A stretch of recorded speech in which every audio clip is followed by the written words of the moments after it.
Hi friends, അസ്സലാമു അലൈക്കും. എല്ലാവർക്കും സുഖമാണെന്ന് വിചാരിക്കുന്നു. നമ്മൾ കുറച്ചായി ഡെയിൻമേ ലീഫൊക്കെ ഇട്ടിട്ട് വീഡിയോസൊക്കെ എടുത്ത് വെച്ചിട്ടുണ്ട്. കുഞ്ഞുമായിട്ട് എല്ലാം എഡിറ്റ് ചെയ്തിടലൊന്നും നടക്കുന്നില്ല. അതാ പതുക്കെ പതുക്കെ നമ്മളിടും. നമ്മുടെ വീഡിയോസ് കാണുന്നവരൊക്കെ നമ്മുടെ ചാനൽ സബ്സ്ക്രൈബ് ചെയ്തിട്ട് വേണം കാണാൻ. എല്ലാവർക്കും ചാനൽ ഇഷ്ടപ്പെട്ടാൽ ഒന്ന് ലൈക്ക് ചെയ്ത് ഷെയർ കൂടെ ചെയ്യണം. ഇന്ന് വ്യാഴാഴ്ച ആയതുകൊണ്ട് ഇച്ചാപ്പിക്ക് വെളുപ്പിനെയാണ് ഓതൽ. അപ്പോൾ അവൻ രാവിലെ എണീറ്റ് പല്ലൊക്കെ തേച്ച് കുളിക്കാൻ കയറി. ഞാൻ ആ നേരത്ത് ചായയൊക്കെ ഇട്ട് അവന് വെച്ചായിരുന്നു. അവൻ കുളിച്ച് വന്ന് ചായയും കുടിച്ച് അവൻ മദ്രസയിൽ പോയി. അവൻ പോയി കഴിഞ്ഞപ്പോഴത്തേക്കും നെയ്സും ഉറങ്ങിയായിരുന്നു. രാവിലെ എൻ്റെ കൂടെ എണീറ്റായിരുന്നു ആൾ. അതുകൊണ്ട് ഉറങ്ങിയപ്പോഴത്തേക്കും ഞാൻ അടുക്കളയിലെ ബാക്കി പരിപാടിയൊക്കെ രാവിലെ തന്നെ ഒതുക്കി ചോറും കറിയും എല്ലാം നേരത്തെ വെച്ച്. നമുക്കൊന്ന് ഉച്ചക്കത്തേക്ക് രസവും ബീട്രൂട്ട് പച്ചടിയായിരുന്നു. പച്ചടി എന്നല്ലേ എന്ന് പറയുന്നത്, തൈരൊക്കെ ഇട്ടുള്ള അതായിരുന്നു.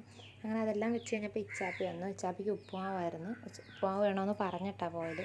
അങ്ങനെ ഉപ്പുമാവും പഴമൊക്കെ കൂടെ അങ്ങനെ കൊടുത്തു. പിന്നെ അവന് വന്നപ്പോഴത്തേക്കും നെയ്സുവിനെ അവനെ ഏൽപ്പിച്ചിട്ട് ഞാൻ പോയി മുറ്റമെല്ലാം തൂത്ത് ക്ലീൻ ചെയ്തു. പിന്നെ കുറേ നേരം അങ്ങോട്ടും ഇങ്ങോട്ടും ഒക്കെ നടന്ന് നെയ്സുവിനെയും കൊണ്ട് പിന്നെ നമ്മൾ ഉച്ചയായപ്പോഴത്തേക്കും ചോറ് കഴിച്ചു. അവർ വെളുപ്പിനെ രണ്ടുപേരും എഴുന്നേറ്റുകൊണ്ട് നേരത്തെ കിടന്നുറങ്ങി. അങ്ങനെ ഉറങ്ങി എഴുന്നേറ്റ് വൈകുന്നേരം ആയപ്പോൾ അവന് പാൽച്ചായയാണ് ഇഷ്ടം. അങ്ങനെ വൈകുന്നേരം പാൽച്ചായ ഇട്ട് പഴം പൊരിച്ചിട്ടുണ്ടായിരുന്നു.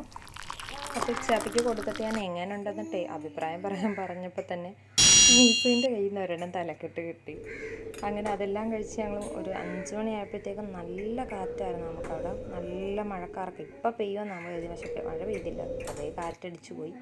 വൈകുന്നേരം നല്ല രീതിയിൽ കാറ്റുണ്ടായിരുന്നതുകൊണ്ട് നമ്മുടെ വാതിക്കലുള്ള മാവിൽ നിന്ന് മാങ്ങ വീണിട്ടുണ്ടായിരുന്നു. ചീമ്പ് മാങ്ങ ആണ്. അങ്ങനെ ഞാനത് രണ്ടുപേർക്കും ജ്യൂസ് അടിച്ച് കൊടുത്തു. സന്ധ്യ കഴിഞ്ഞപ്പോഴത്തേക്ക് ഇച്ചാപ്പി ഓതും എല്ലാം ചെയ്ത് കഴിഞ്ഞ് ഇരുന്ന് എഴുതുമായിരുന്നു മദ്രസയിലേക്ക്. പിന്നെ രാത്രിത്തേക്ക് കഞ്ഞിയും പയറുമായിരുന്നു, അതൊക്കെ കഴിച്ച് അങ്ങനെ ജോലിയെല്ലാം ഒതുക്കി നമ്മൾ നേരത്തെ കയറി കിടന്നു. അപ്പോൾ ഇത്രയുള്ളൂ ഇന്നത്തെ വീഡിയോ. എല്ലാവർക്കും ചാനൽ ഇഷ്ടപ്പെട്ടാൽ സബ്സ്ക്രൈബ് ചെയ്യണം. Okay, by.